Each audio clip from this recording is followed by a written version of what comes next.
Hola, buenas noches. Quiero compartir con ustedes las notas tituladas No me cuida el Estado, me cuida mi dealer. ¿Realmente los dealers cuidan? En estas líneas conjuntaremos dos enfoques, el etológico y el sociológico. Nuestra reflexión parte de una publicación que se viralizó en redes donde se afirmaba, no me cuida el Estado, me cuida mi dealer. Comenzamos con el estudio del comportamiento animal, lo etológico. Etológicamente, el humano es parte de un linaje, no es una forma de vida abstraída. De manera general, se ubica con el resto de cordados, de mamíferos y de homínidos. Y con todo y esa ubicación estructural y clasificatoria, hay ciertas coincidencias con otras formas de vida. En varias de ellas, con todo y que sean de diferentes especies, se han observado, registrado y estudiado conductas hedonistas, actos cuyo propósito medular es obtener gratificación física.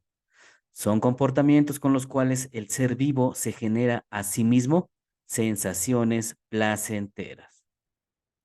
En la naturaleza, el propósito de esa autogratificación sensorial es la de liberar tensiones. Algunas de las acciones que producen satisfacción corporal, comer, masturbación, sexo y la intoxicación con alguna sustancia exógena que altera el sistema nervioso. En la intoxicación, la sustancia genera una distorsión de los procesos cognitivos que produce olvido, relajación y euforia. Sensaciones que le permiten al individuo afrontar y soportar rutinas y actividades tensas o extenuantes de su cotidianeidad, elegidas o no. Entonces, la autointoxicación, como la homosexualidad, se presenta en muchas especies del reino animal. En ese sentido, se explica una de las causas para consumir drogas, por el placer, por la distensión que genera.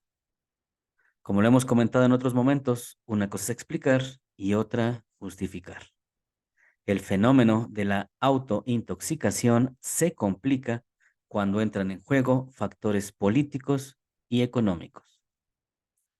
A continuación, el enfoque social.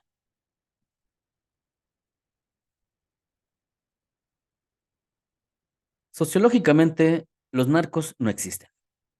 No existen en el sentido de un provincial aislado que en su rancho decidió contravenir la ley con un cultivo y negocio de estupefacientes. El narcotráfico no es un fenómeno particular y local, es una empresa ilegal. Esa empresa le pertenece a los capitales internacionales, es decir, es un proyecto mundial. Las clases altas internacionales se diversifican en distintos proyectos, legales e ilegales. Ellos fabrican, crean literalmente el dinero. Entonces, sus proyectos no son para ganar dinero, puesto que ellos lo fabrican. Sus proyectos son para ampliar, mantener y refinar su poder, su control, su hegemonía. Solo un poder tan grande podría traspasar fronteras, atravesar continentes, doblar leyes, imponer presidentes, derrocar estados, usar y disponer de instalaciones y equipos gubernamentales, soldados, trenes, bodegas. Por eso es que hay soldados mexicanos cuidando los plantíos de marihuana en Sinaloa o Tlalmimilolpan. Hangares federales del Aeropuerto Internacional de la Ciudad de México siendo utilizados para almacenar y distribuir drogas. Fuerzas castrenses que saben la ubicación de cultivos, laboratorios y delincuentes, pero que no los tocan, porque no les llega la orden. Como hemos comentado, las hegemonías controlan gobiernos, presidentes, leyes y fuerzas castrenses. Lo mismo hacen los militares gringos que cuidan los plantíos de amapola en Afganistán o las hojas de coca en Bolivia. Son coordinados y mandados por las clases altas internacionales. Entonces, los narcos locales el crimen organizado nacional es básicamente un empleado. Quienes proyectan el negocio y a quienes beneficia primordialmente son a los capitales, que en su agenda y diversificación fabrican drogas legales y drogas ilegales. El propósito del poder, al fabricar y vender estupefacientes legales, al distribuir ilegales y paulatinamente al legalizar drogas ilegales, es aumentar, mantener y refinar su control sobre la población. Voces médicas se han alzado para difundir las investigaciones sobre sus efectos. Uno de los principales, la alteración y disminución de los procesos cognitivos.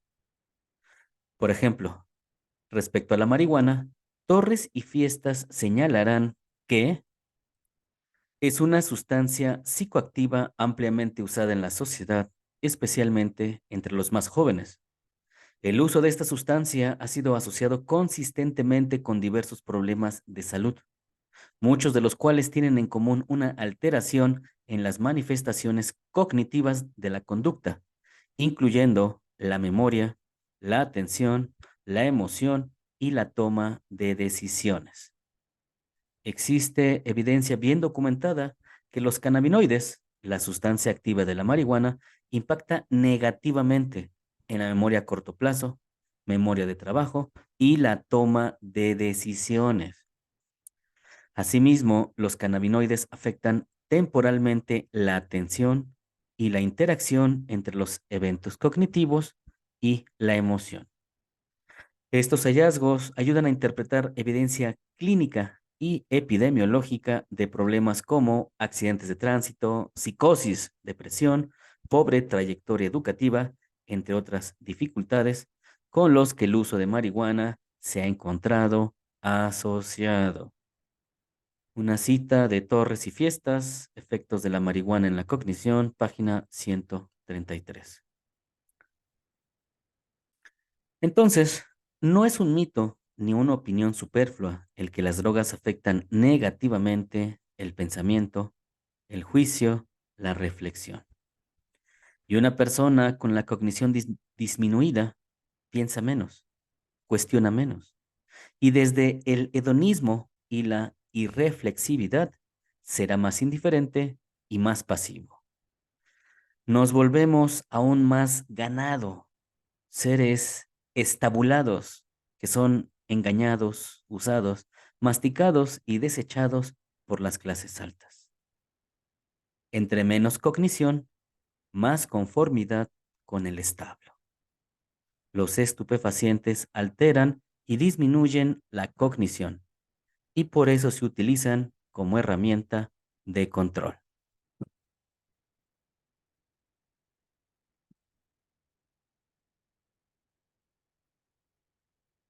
Como se comentó, si bien el narcotráfico es proyectado por y para beneficio de las clases altas, para mantener y refinar su control sobre la población, sus empleados serán el crimen organizado. El poder controla las fuerzas castrenses, federales, oficiales, legales. La hegemonía también controla a los sectores ilegales, criminales. Presidentes, soldados y delincuentes son controlados por las clases altas internacionales. Y aquí viene la última parte de la explicación. El crimen organizado no reduce sus actividades a esa parte del proyecto imperialista. También labora en extorsión, secuestro, asesinato, tortura y trata de blancas. Básicamente acciones para mantener a la población amedrentada y desorganizada, abstraída y aislada. El poder crea al crimen organizado y le designa la tarea de lastimar a la comunidad. Usa a los delincuentes como servo para coaccionar y controlar. Entonces, el crimen organizado sirve al capital. El capital es utilitario y sociopático. Su interés es el dominio. Para la clase alta, la persona, la clase media y baja es una herramienta, una pieza, una presa. También por eso deliberadamente no invierte en ciencia, tecnología, salud y educación.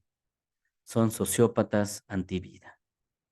Esperar que el capital, el Estado y el crimen organizado cuiden a la persona es un error de apreciación, es una percepción de la realidad alterada, es un fenómeno del que inexorablemente saldrán afectados inocentes.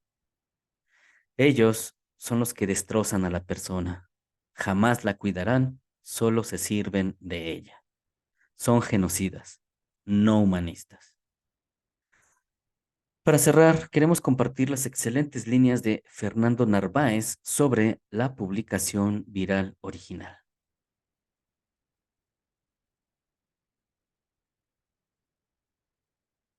El marxismo tiene la categoría de lumpen proletariado precisamente porque sabemos que existen personas marginadas que no tienen otra opción más que dedicarse al crimen o venderse como mercenarios al ejército o a la policía.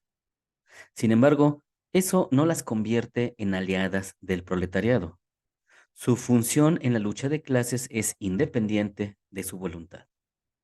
Esta manía reduccionista de pensar que marginado es igual a bueno es una consecuencia directa de la política identitaria postmoderna.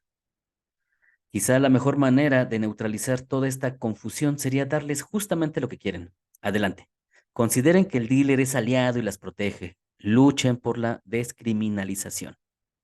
Les doy 10 años para que vean la diferencia entre lo que pasa con la droga en las comunidades marginadas y lo que pasa en las comunidades privilegiadas y blancas cuando permites la libre circulación. Porque en el fondo eso es lo que piden, disfrutar de los beneficios del libre mercado. Piensan en el dealer como el individuo buena onda que te vende tu toque, porque viven en una burbujita. El proletariado sabe que el dealer es el sujeto vivales, sin conciencia de clase, hombre o mujer, que lo mismo te vende hoy para violentarte mañana, porque no le interesa nada más que su propia supervivencia. Hay que distinguir entre individuo y clase, entre voluntad y función material real dentro del modo de producción. Aquí termina la cita de Fernando Narváez. El lumpen, el clase baja, ignorante, embrutecido, sin solidaridad ni ética, sigue su paso, sus intereses y a sus patrones fascistas. Su única lealtad será con sus beneficios y con la protección de los capitales genocidas.